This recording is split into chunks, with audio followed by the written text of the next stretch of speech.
Hello mga mare, samahan niyo ulit ako sa panibagong araw. Pagkagising sa umaga, diretso na sa mga gawain, wala nang hila-hilamos, char. Pagkagising ko nga ay nagsalang kaagad ako ng sinaing dahil medyo tanghali na nga nang magising ako.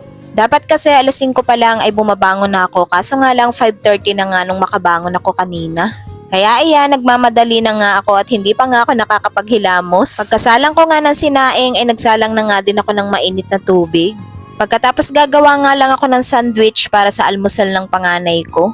May araw talaga na kumakain ng kanin ang panganay ko sa almusal at may araw naman na hindi. Kaya ito, pinagawa ko na nga lang siya ng sandwich para ito na nga lang ang almusal niya. Kapag kasi medyo tanghali na nga kaming nagigising, pinag-aalmusal ko na nga lang siya ng tinapay dahil napakabagal talaga niyang kumain. Nang magawa ko na nga ang sandwich ay lulutuin ko naman yung ulam na pangbaon niya at magpiprito nga lang ako ng manok. Pagkatapos ay ginising ko na nga din siya at medyo inaantok pa nga. Pinagtimpla ko na nga din siya ng Milo para makapag-almusal na nga siya.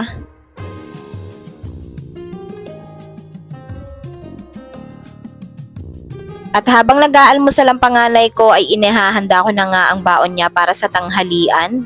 Alam nyo ba na ito yung gustong gusto ko, yung ipinaghahanda ko nga ng baon ng anak ko? Kaso nga lang may araw talaga na tinatanghali ako ng gising, kaya ayun, hinahatidan na nga lang namin siya ng pagkain para sa tanghalian niya. Minsan kasi talaga ay napupuyat ako dahil nahihirapan na nga akong matulog ngayon. Paano naman ang laki-laki na talaga ng tiyan ko at ang likot-likot pa ng baby. Tapos ang init pa nga dito sa amin, kapag ganito pa namang buntes talaga namang banasin. At nang makaalis na nga ang asawa ko at ang panganay ko ay nag-umpisa na nga ako ng mga gawaing bahay. Naglinis nga muna ako dito sa kwarto namin at nag-vacuum na nga din ako dahil medyo maalikabok na nga din.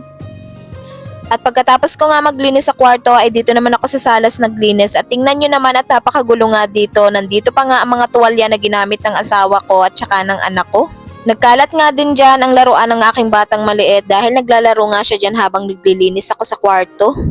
Pagkatapos ay niligpit ko na nga din ang mga kalat sa lamesa. Kapag ganito talagang kami lang ng aking batang maliit ang tao dito sa bahay ay talaga namang nakakakilos ako ng maayos at nakakapaglinis ng maayos.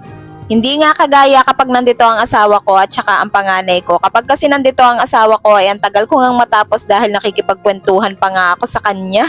Kapag nandito naman ang panganay ko ay ang dami nga niyang barkadang pinapupunta dito sa bahay.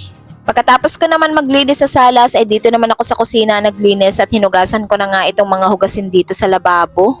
At ang sarap nga sa pakiramdam dahil ang aga kong natapos sa mga gawaing bahay kaya pagkatapos ko ay pinaliguan ko na nga itong aking batang maliit.